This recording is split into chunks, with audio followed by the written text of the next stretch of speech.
Depois eu vou postar para vocês essa ideia, mas aqui é uma primeira análise chamada vertical, porque você vai olhar a empresa em cada ano, né? Ano com ele mesmo. Então, as contas de cada ano com o total do ativo, com o total do passivo, para que você entenda um pouco como é que foi distribuído o processo. Então, por exemplo, quando você pensa lá no passivo, você tem o total das contas e você soma as contas, chega no total do passivo, que vai representar todo o dinheiro que a empresa levantou, teve como origem de algum lugar, de vários lugares. Então, o que você espera? Quando você faz a análise vertical, a gente já vai ver como é que funciona, você consegue perceber quanto cada fonte de capital que você usou representa do seu total. Então, digamos que eu tenho lá de passivos R$ 100, e você dos 100 emprestou do Banco do Brasil 30. Então, você sabe que pela análise vertical, estou olhando um ano inteiro, né, só ele, de todo o dinheiro que você usou, 30% veio do Banco do Brasil. Que você vai depois, quando esse dinheiro for vencer, pagar essa conta. Então, a vertical significa basicamente um cálculo de proporções em relação ao valor total. Vale para o ativo, vale para o passivo e também vale para o DRI. Eu tenho aqui um exemplo bem simples no começo de um balanço patrimonial. Aqui tem o ativo e o passivo só. O ativo aqui em cima, o passivo aqui desse verdinho para baixo, com os valores de cada conta dos investimentos, valores dos financiamentos. Notem que aqui o total para caber, eu coloquei em cima, então o total do passivo 478, a mesma coisa do total do ativo do ano 1, no 2 houve um aumento, no 3 também houve, a gente vai tentar discutir agora como é que esse dinheiro foi dividido, tanto em termos de investimentos quanto em termos de financiamentos. Aqui a gente não vai usar, ou a gente vai usar basicamente regra de 3. Por exemplo, você sabe que dos subtotais do ativo e passivo, soma esses 3 aqui, ó, 145 mais 36 mais 296, eu chego no total do ativo. Então, esses grupos formam o 100%. Então, como é que você faz? Este valor é o 100%, 296x multiplica cruzado, acha a variável x, vai encontrar que o ativo circulante representa 62% de todo o dinheiro que a empresa investiu, que é investimento de curto prazo. Vocês também sabem que, por grupo, se vocês somarem essas contas no ativo circulante, você chega no valor total. E, consequentemente, eu tenho para cada conta individual a proporção perante o ativo total. Mas como é que eu posso ler e como é que eu posso interpretar isso? Você vai ler tentando entender o que cada conta significa para a empresa. Então, por exemplo, ó, olha aqui, vamos olhar a conta, pegar o meu mouse aqui, conta estoque. De todo o dinheiro que a empresa investiu, que é o total, 478 mil, no primeiro ano, que é o ano 1, 26% era estoque. Aumentou para 35% no segundo ano, estou seguindo a linha aqui, ó. Aumentou para 35%, depois caiu para 29%, mas mesmo assim ainda é maior que o primeiro ano. O que um aumento de estoque significa e como que eu posso avaliar isso como investidor? Um aumento de estoque pode significar várias coisas, a gente vai ter que chegar à conclusão olhando o balanço patrimonial. Mas, sim, pode significar uma coisa ruim? Pode. A empresa não consegue vender o estoque por algum motivo. Ela tem a produção dela, mas o estoque ficou encalhado. Se o estoque ficou encalhado e eu não paro de produzir, o estoque vai aumentar. Então, eu vou ter mais dinheiro investido em estoque. A proporção desse ativo, então, perante o total, consequentemente, vai aumentar. Então, assim, ele aumentou porque eu não vendi, que é uma situação ruim. Não vendeu, não tem dinheiro, não consegue pagar suas contas e pode virar um círculo vicioso, né, para o ruim. Mas quanto que o aumento do estoque pode ser uma coisa boa? Vamos supor que eu trabalho com um produto que é sazonal. chocolate, por exemplo. Então, você sabe que o chocolate, quem tem loja de chocolate, vende muito mais chocolate na época da Páscoa. Então, por mais que você venda chocolate de modo constante ao longo do tempo, não tem como negar que no tempo da Páscoa você vende mais chocolate. Nesse caso, pode ser que isso signifique alguma coisa nesse sentido. Ó. Eu aumento o estoque de um ano para outro, aqui, mas se fosse mês seria mais fácil de entender, de um mês para outro, porque como eu tenho um produto que é sazonal, eu estou fazendo um estoque maior justamente no período que as vendas aumentam. Aí eu tenho um estoque maior, consigo fazer frente a esse aumento de vendas, tenho um resultado de vendas melhor por conta disso, eu vou vender mais, tenho mais estoque para vender, e depois vai diminuindo até chegar nos níveis normais de um tempo de baixa sazonalidade. Isso significa isso. Agora, como é que eu vou saber se isso é bom ou se é ruim? Estou vendendo muito, estou vendendo pouco. Eu vou lá olhar as minhas vendas. E eu vou fazer cálculo de venda, proporcional, valor presente, posso estimar a venda para valor futuro, aí já vou começar a usar a matemática financeira. Para você avaliar se todo esse estoque que aumentou serviu para aumentar as suas vendas ou não. Tá? A mesma coisa aqui embaixo, que são os investimentos de longo prazo, ou um tempo indeterminado. Aqui embaixo, o que a empresa mais investe no primeiro ano é a conta investimentos. É mais que a conta imobilizável. Que, sim, pode ser uma distorção, porque imobilizável tem a ver com o negócio principal. Investimentos não tem. Então, eu posso estar, em algum momento, tirando o dinheiro do principal da empresa para investir no mercado financeiro. Pode ser bom ou pode ser ruim. Depende da situação da empresa. Outra coisa que eu posso olhar, aí olhando um pouco passivo agora, é a mesma coisa, é olhar como é que eu dividi o dinheiro que eu usei. Nesse caso aqui, é uma situação que repercute muito para quem investe, é uma ideia de saber se eu tenho uma empresa muito ou pouco endividada. Vocês já sabem, né, que o dinheiro próprio é o capital, é o patrimônio líquido, o capital social, que representa o capital dos sócios. Como todo mundo tem que somar 5%, nesse caso esses três, ó, passivo circulante, longo prazo e patrimônio líquido, se eu tenho um pedaço do patrimônio líquido que é menor que 50%, eu tenho mais dívidas do que capital próprio. Se eu tenho 37% que é dinheiro meu, é porque eu devo ter 62% ou alguma coisa de dívida, de curto ou de longo prazo. E nesse caso aqui, olhando as dívidas, que é o passivo circulante de longo prazo, na porcentagem, eu tenho muito mais dívida de longo prazo do que de curto prazo. Do que eu usei, 47% são obrigações de longo prazo contra 15% de curto prazo. Aí tem o lado bom e o lado ruim. Então, vamos tentar discutir juntos aqui. Qual que é o lado bom de você ter dívidas de longo prazo? O lado bom é que você tem tempo para pagar. Se é a longo prazo, você pode vender com mais calma, se não precisa dar um desconto muito grande, né? Porque você vai ter tempo para gerar caixa com as vendas e com o tempo você vai pagando as suas dívidas. Então, esse é o ponto bom de você usar uma conta a longo prazo. Mas qual que é o ponto que não é tão bom?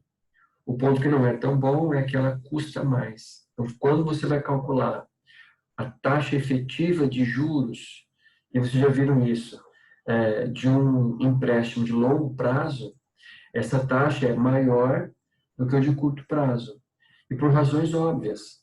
Quando você financia a longo prazo, você oferece para o banco um risco maior de não pagar essa conta em dia.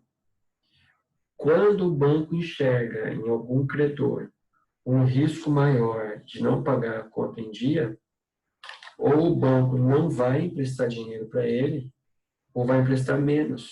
Porque banco, como eu acabei de falar para vocês agora há pouco, não empresta para quem não pode pagar.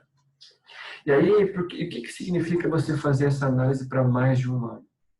Que você pode avaliar as tendências que a empresa sofreu. Nesse caso aqui, a gente não está lidando mais com um passado, desculpem, com um futuro, porque o balanço patrimonial, da forma que está aqui, representa um tempo passado. Então, mês passado, bimestre passado, semestre passado, e aí vai. Professor, Senhor. por exemplo, em uma análise generalista ali no ano 1, a gente percebe que o ativo circulante dela, que são a curto prazo, é um número bem grande do valor total do ativo dela, né? 62%. 62%. Isso. Significa que eles têm uma taxa de geração de caixa ali rápido muito alta, em relação ao investimento total. E lá na parte de passivo, você percebe que a maior parte do passivo dela é elegível a longo prazo.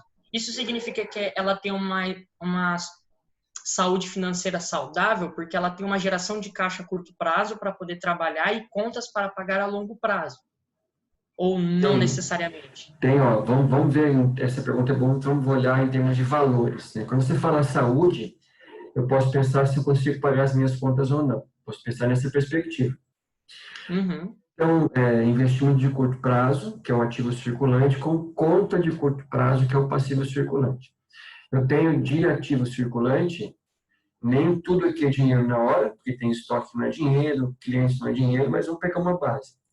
Eu tenho quase 300 mil de investimentos e eu devo 72. Então, assim, eu consigo pagar as minhas contas? Consigo. Com bastante folga?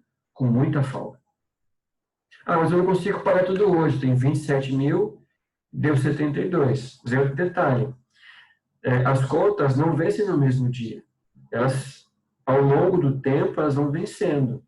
E eu posso, ao longo do tempo, recebendo uma venda a prazo, vendendo o estoque, pegando o dinheiro e pagando as minhas contas. Então, a sua observação ela é correta e bem pertinente. O que tem que complementar, que a gente não sabe aqui, e se fosse uma empresa real a gente saberia, é que ramo de negócio é esse. Porque assim, será que todo ramo de negócio funciona? Não. Com certeza, isso aqui não seria uma fábrica. Ou melhor, quase certeza, porque uma fábrica ela tem que investir mais em itens novos, tem que comprar mais máquina, mais equipamento. Equipamentos, né, no imobilizado dela seria mais alto, por Seria exemplo. mais alto, isso. Eu posso pensar que aqui é prestar serviço, que não tem tanta máquina para comprar, que tem mais estoque, ou um varejo que compra e vende, né, um Luiz da vida, um Ponto Frio, que não produz. Eu compro um estoque grande que está lá no ativo circulante para você vender. Então, assim, sem saber o ramo, a observação que você faz, ela não está completa ainda. Mas o que você percebeu é correto, essa análise é correta. Você pode me complementar depois, Luan, é fazer o seguinte, ó, você comparar o primeiro com o segundo para ver se ao longo do tempo essa perspectiva que você notou no primeiro muda ou não muda. Então, professor, esse seu comentário é bem interessante que você falou, que realmente eu não levei em consideração, mas tem um treinamento de análise de demonstrativo financeiro, principalmente para o setor de crédito, né, que tem que conceder, tem que ver a situação financeira, capacidade de pagamento. Ela fala que uma das etapas é você pegar as análises e comparar com empresas do mesmo segmento, né, porque daí você tem um benchmarking, e aí sim você consegue ver daquelas que são desse segmento X e eles pagam a linha de crédito em dia, consegue fazer circular o dinheiro, e essa daqui para ver se é uma situação parecida, se ela está mais deficitária em alguma parte ou não. Então, eu acho realmente bem interessante esse comentário do ramo, né? A gente tem que levar em consideração isso, porque tem ramos que trabalham com recebimento a longo prazo, né? Às vezes uma fábrica, indústria que vende em lotes muito grandes, recebe conforme a empresa, um fornecedor, por exemplo, recebe quando vem, entendi. E alguns recebem, no restaurante, você recebe à vista, né? Uma lanchonete. É difícil alguém marmitar e pagar no crédito, né? Tipo, você vai pagar o que você comeu daqui 30 dias. E mesmo se for crédito, a empresa recebe antes do tempo, né? Se tem o então, um giro de caixa muito mais rápido. Isso mesmo. Ó, só para mostrar um pouco essa ideia de comparar ano a ano, Vamos olhar um pouco o passivo, que é a mudança mais significativa. Isso aqui não é um balanço real, é um balanço de exercício, tá? Então, mas dá para ter uma ideia. Mas, ó, no primeiro ano, eu tinha mais conta de longo prazo, ó, 47 contra 15. Mas no segundo, o negócio inverteu, ó. Se isso fosse uma empresa real, ela fez um movimento para encurtar as contas dela. Ó, de 15 foi para 49. E o de 46 foi para 17. Então, ela ficou um pouco mais endividada, que caiu um pouquinho aqui, ó, o dinheiro próprio, mas ela encurtou as contas dela. Encurtar as contas tem alguma vantagem? Tem que eu pago menos juros.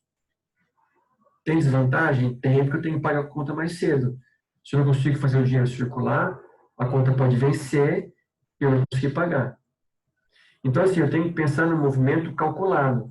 Por isso que é importante a nossa análise, para que você não deixe a empresa solta e acabe mudando as contas por uma consequência natural, não porque você quis.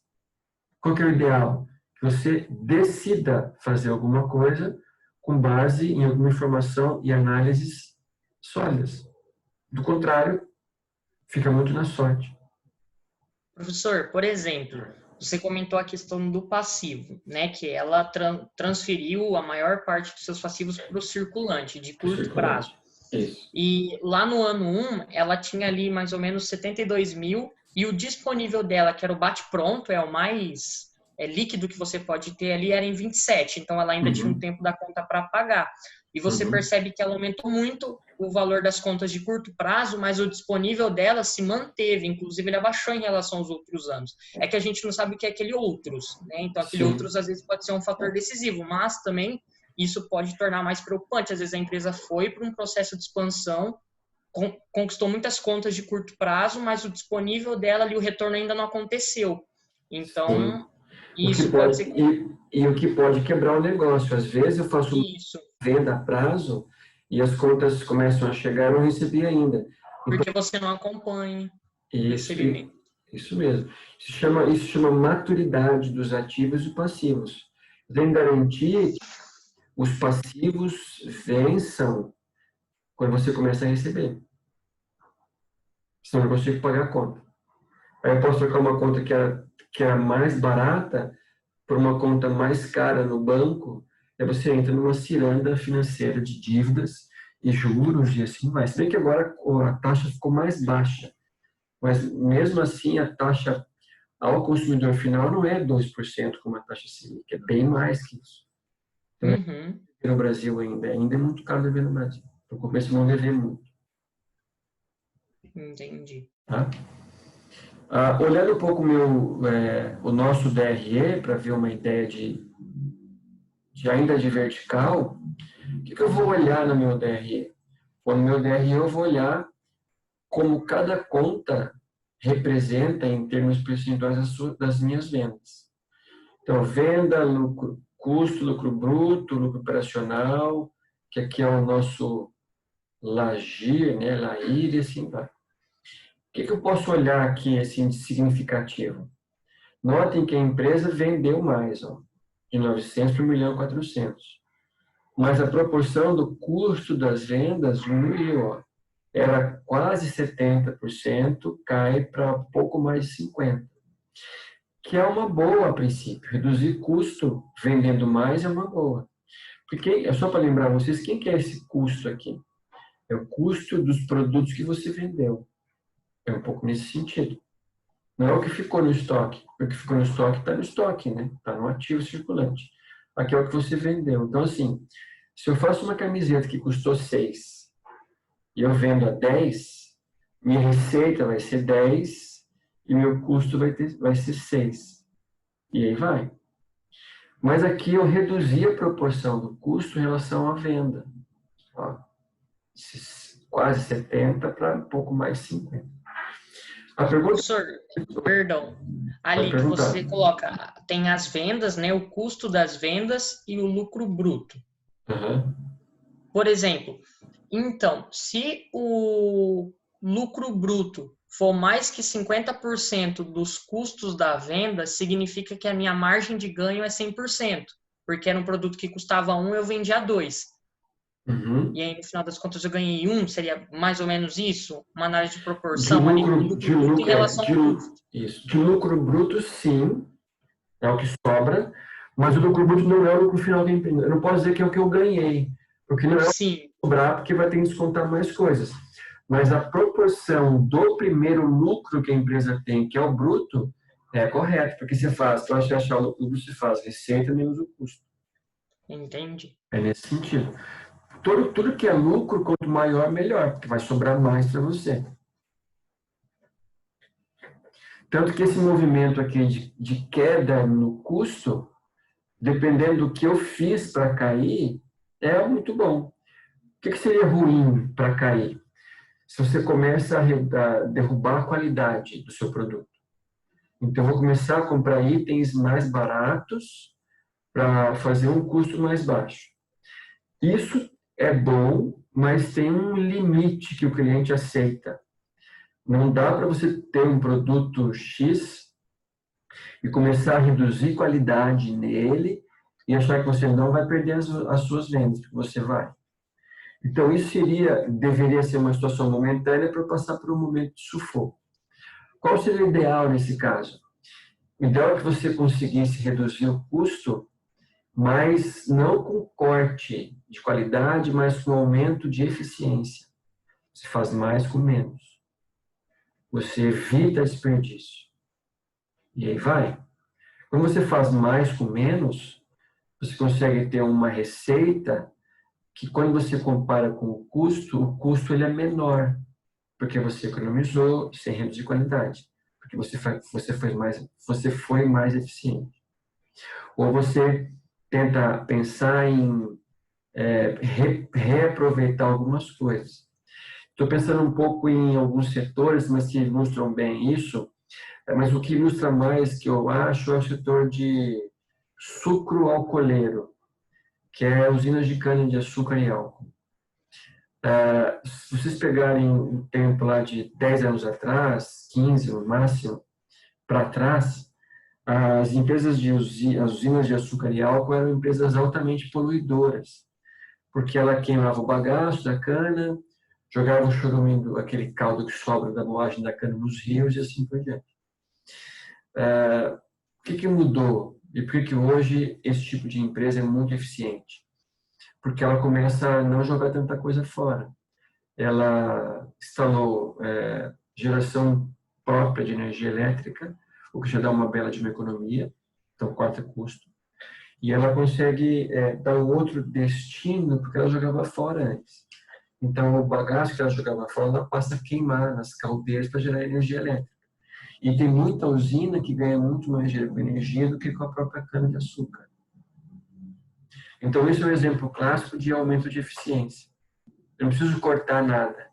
Eu só tento ser um pouco criativo para não desperdiçar, perder, ter retrabalho e assim vai. Vou dar um exemplo mais concreto de uma região mais próxima da gente. Tem uma faculdade adventista que eu orientei um aluno lá, também trabalho lá, no TCC dele. E o trabalho foi avaliar, aí lá como é um colégio, uma faculdade de internato, tem gente que mora lá, né, dos alunos. E foi feita uma análise do restaurante. E fizeram um teste para, você faz tomate, você tira a tampa e o fundo, né, geralmente em restaurante. E o que jogava fora antes, eles começaram a guardar para fazer ketchup, molho. E foi uma ideia ótima, porque você não joga comida no lixo, pelo menos um pedaço dela, e você dá um outro destino que, em tese, é mais saudável, mais gostoso, e não compra o industrializado. Então, você ganha eficiência e corta custo naturalmente, sem perder qualidade. Então, assim, você tem que cortar custos sem perder qualidade, pela eficiência, tá? Aqui são as despesas operacionais, que tem a ver com o negócio. Destaque para a despesa financeira, ó, que caiu. Isso aqui é juros, ó. Juros pagos e recebidos. Então, aqui, ó, era 1,9 contra 0,3. Então, as despesas financeiras caíram um pouco. notem que vocês viram que no primeiro para o segundo ano a empresa começou a dever mais a curto prazo e menos a longo prazo. Então, pensem comigo, faz sentido eu afirmar que a troca das contas de curto para longo prazo, ou melhor, de longo para curto prazo, essa troca trouxe uma economia de juros? Sim, porque as dívidas de curto prazo são mais baratas que a de longo, porque você paga mais cedo e oferece, por isso, menos risco para o banco. Então, esse movimento lá, né, de trocar conta curta por longa, desculpem, longa por curta, ou trocar uma conta mais cara por barata, você vê repercutir no seu DRE. A empresa gasta menos com juros. O que é bom, porque você se gasta menos com juros, sobra mais para fazer outras coisas. Sempre essa a ideia. Se não outras coisas, sobra mais para você ter lucro. E olhando lá no fim das contas, para a gente tentar ter uma ideia, ó, o lucro final é 9% das vendas. Concorda? Então, assim, de todo o dinheiro que a empresa vendeu, 9% sobrou de lucro. Aumentou para 9,8, que era 4, aumentou para 9,8, aumentou para 10,1. Então, notem que a economia que a empresa fez lá nos custos, em algumas outras contas, onde que vai repercutir? No lucro. Se eu gasto menos, sobra mais. Se eu gasto mais, sobra menos. Então, não tem muito segredo. Para você fazer sobrar mais, tem que gastar menos ou ganhar mais. Como não dá para você vender mais sempre, tem que tentar cortar algum custo.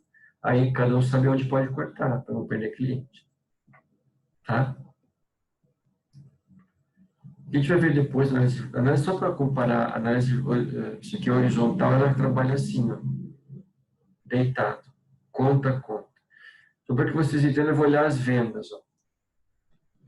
As vendas teve um aumento constante. Ó. Aqui é 160% desse. Então, aumentou 60%. Então, deste ano 2, vendas para o ano 1, a venda aumentou 60%. Desse ano 3 para o ano 1, eu vou comparar com o ano 2, tanto faz aqui com o exercício seguir a linha. Aumentou 132%, mais que dobrou. Né? Mais que dobrou. O lucro é a mesma coisa. O lucro no primeiro ano, né, em comparação com esse, que é o ano 0, aumentou 66%. Esse ano 3, em comparação com o ano 1, aumentou 148%.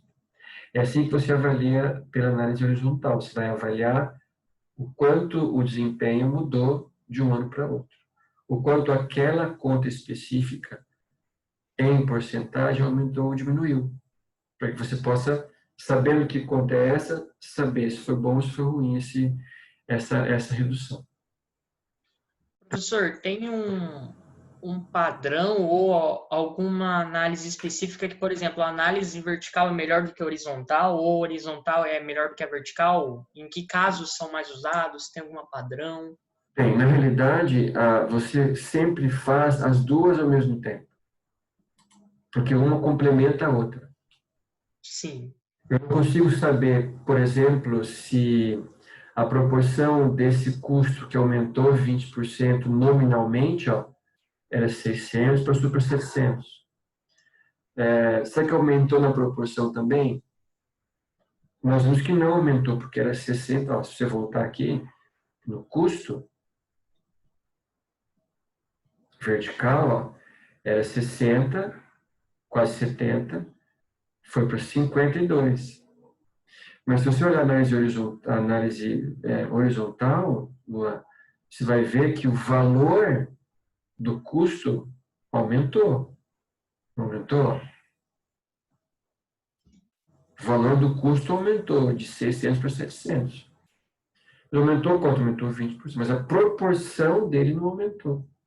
Porque eu vende mais. Então, uma complementa a outra. Entendi. Da mesma forma, os índices. Um índice complementa o outro, que complementam a vertical e a horizontal. Se você tiver um fôlego ainda depois da aula, ou amanhã, pesquisar no Google análise fundamentalista, você vai ver como que essa análise ela é feita efetivamente, levando em conta contas, proporções, Uhum. mas assim vai. Legal, entendi. Mas, por exemplo, é que eu falo muito essa questão de liberar um crédito, olhar a saúde da empresa, porque eu meio que estou inserido. É o que você Então, para mim é faz, mais né? Tá fácil ótimo. associar. Sim. Por exemplo, mas quando você vai analisar um DRE de uma empresa, por exemplo, se um banco vai liberar um crédito para um PJ, ele usa alguma desses relatórios em específico, ele olha mais o balanço, o DRE, tem um padrão? Tem. Eu vou olhar o balanço, o DRE, vou calcular alguns índices. Calcular a liquidez, a gente já vai chegar lá, índice Uhum. de liquidez, vamos calcular endividamento. Essencialmente esses dois eu vou calcular. E vou olhar o comportamento como um todo na análise vertical. Alguns bancos, aí tem que ver se é isso, eu acho que a maioria deles, eles criam um score também. Então você tem lá um formulário, você acrescenta ou completa o formulário com os dados da empresa, os dados vêm do balanço patrimonial, faturamento, lucro, endividamento e assim por diante, e o sistema dá um score para o banco, né? E então o analista avalia se a partir daquele score ele vai emprestar ou não para essa empresa. Se emprestar Entendi. pouco e se emprestar por uma taxa alta ou cara. Entendi. O principal drama que você deve sofrer é saber que alguns balanços que você pega é um balanço que é meio falseado, né? Não dá para saber se um balanço é 100% correto. Porque a empresa, para faturar, para pagar menos imposto, ela mexe no balanço patrimonial, ela esconde receita, vende por fora, né? Que eu vender sem nota, para pagar menos custo. Entendi. Tem que Eu ficar acho que atento você a tudo sofre um isso pouco. também. É porque eu estou para dizer o seguinte: o analista de crédito, tô quase que certeza, sabe que aquele balanço tem alguma coisa errada, porque já virou praxe, né? Uhum. Tanto que assim, você vai comprar alguma coisa, a pessoa pergunta assim, já de modo descarado, você quer precisa de nota ou não precisa de nota? O que significa não precisar de nota? É vender sem nota. O que é vender sem nota para uma empresa? É vender sem pagar imposto. Ele não passa no registro das outras que vão virar balanço.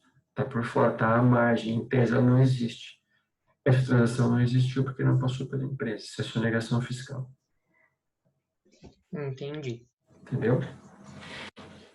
Existe um livro, Luan, acho que eu até tenho, depois te passo, me manda um WhatsApp que eu até mesmo te respondo, que eu tenho uma Uhum. específica de análise de balanço para bancos. Legal, professor. Você que Então, porque eu fiquei trabalha. imaginando. Essa questão de você maquiar um balanço patrimonial deve ser muito complicado, porque Muito você desconta fácil. do estoque, mas tem que ir para algum lugar, só que você não recebeu, enfim, é doideira pensar nisso. Mas nesse caso, não estou te ensinando a fazer essas coisas não, mas é que uma coisa puxa a outra.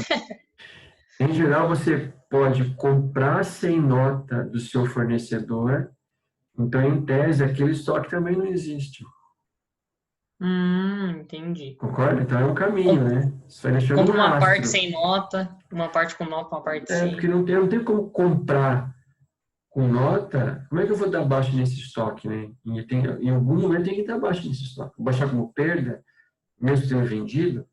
Então, existe um emaranhado de ações que a empresa faz, desde economizar na compra, porque comprou sem nota, como também economizar em termos de imposto na venda, porque vendeu sem nota. Uhum.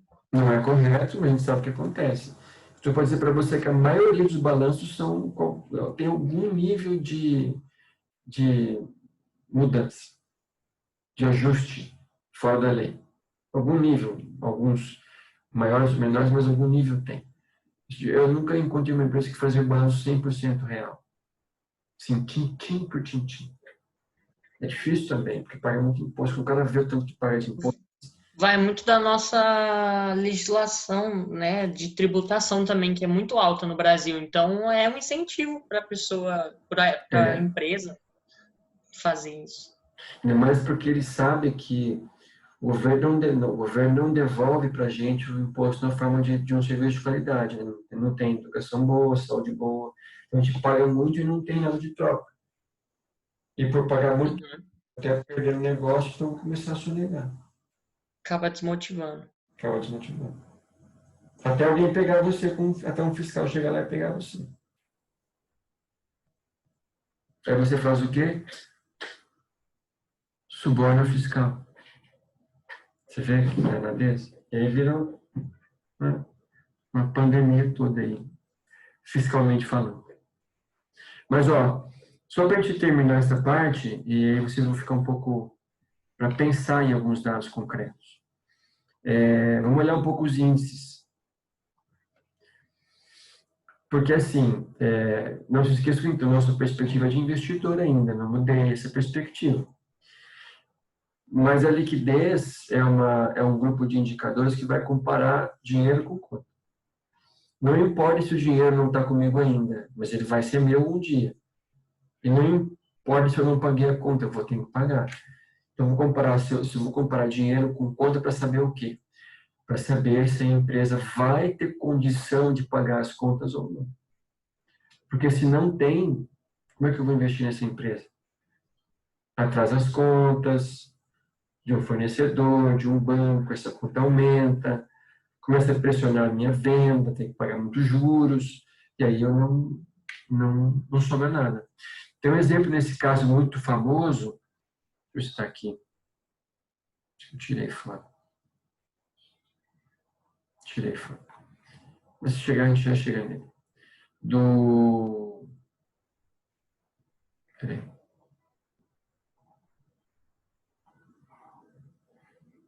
De um frigorífico, né, muito grande, que comprou 22 empresas, multiplicou o faturamento por 10. Mas o dinheiro que ele usou para comprar as outras empresas era muito caro em termos de juros. Então, todo o dinheiro que ele gastou para comprar era financiado caro, e todo o lucro que ele teve com as compras que ele fez a mais foi para pagar o que ele se endividou para comprar. Então, ele se endividou mal, ganhou, mas o lucro é para pagar a dívida. Então, assim, por que eu vou dividir equipe, contratar mais gente, sofrer mais, se o ganho vai ser o mesmo? Então, eu vou olhar isso. Tá? Então, assim, mas para trabalhar com quociente, eu vou comparar contas. Uma dividida por outra, multiplicar, somada, são 4